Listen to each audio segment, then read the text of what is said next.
Est-ce que tu peux me dire de plus sur tes parents? Alors, c'est une manière de me définir aussi, parce qu'Argelès-sur-Mer, eh bien, je suis le fils du cordonnier. Voilà, j'ai toujours été comme ça. De tout le temps où j'ai vécu à Argelès, j'ai été le fils du cordonnier. Donc mon papa, voilà, est le cordonnier d'Argelès-sur-Mer. Alors, c'est un gros morceau, hein, c'est un gros morceau. Les gens venaient de loin pour apporter leurs chaussures au cordonnier d'Argelès-sur-Mer, et aussi parce que ça s'appelait multiservice, donc il faisait strictement de tout. Et je me rappelle de ses débuts où il a réparé des landaux, on amenait vraiment de tout au cordonnier d'Argelès. Bon, puis à un moment donné, il y a eu vraiment trop de boulot, et on a arrêté de réparer les landaux. Mais voilà, moi qui ai travaillé avec lui 4 mois, pour revenir sur le droit chemin, on en a déjà parlé.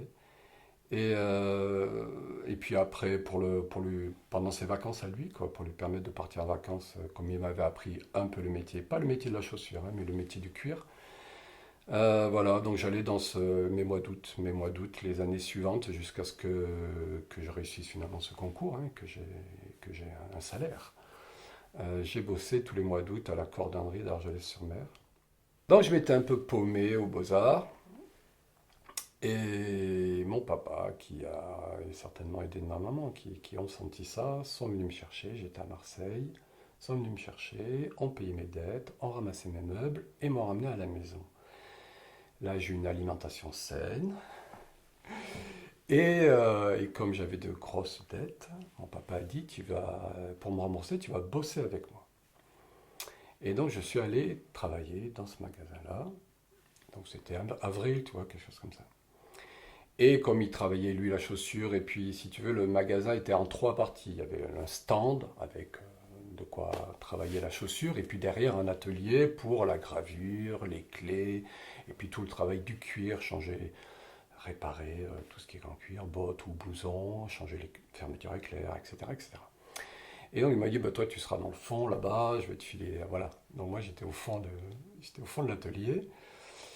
Et voilà, et j'ai appris donc à changer une fermeture éclair, à faire des gravures, à faire des clés, etc. Et puis voilà que la mi-juin arrive, la douceur, et moi ça faisait déjà 2 mois et demi que je faisais le larbin. Donc à un moment donné, je lui dis, bon écoute papa, c'est l'été quand même, parce que hein, depuis quoi que j'ai bossé tous mes étés, mais quand même l'habitude du système scolaire, juillet, août, tu pourrais, est-ce que je pourrais avoir un peu de vacances? Et par exemple, est-ce que je pourrais venir bosser que le matin, par exemple? Et là, sa réaction a été fracassante. Il a dit ah non, non, non, non, non, tu laisses tomber. Alors si c'est ça, tu laisses tomber. Parce que tu sais quoi? Alors tu vas venir le matin, tu vas nous faire chier, à nous demander les trucs, on va te montrer tout, et au moment où tu pourrais être un poil productif, tu vas te casser. Ah non, mais c'est ça, mais laisse tomber, quoi. T'as rien compris à rien. Le boulot, c'est pas ça. Si c'est ça, tu laisses tomber. Et la gifle que j'ai pris, parce que je m'attendais un petit peu à ce qu'ils me disent, bah oui, mon petit chéri, bien sûr, ça fait déjà 2 mois et demi que tu bosses, on va t'autoriser à prendre des vacances. Ben non, pas du tout. Mais ouais, ouais, vraiment, ça a ébranlé les choses et en fait, ça les a remis en place. C'est-à-dire, ah ben oui, hein, c'est ça la vie. Ouais, ouais, ouais. C'est ça le. Mais l'idée du travail, je ne sais pas, peut-être que tant d'années de faculté ou d'école des beaux-arts m'avait fait un peu paumer, quoi. C'était quoi que travailler, quoi. Travailler 8 heures par jour, commencer un travail et le finir, en fait, c'est ça. Commencer quelque chose et le finir. Donc, certainement de mon papa, j'ai appris ça.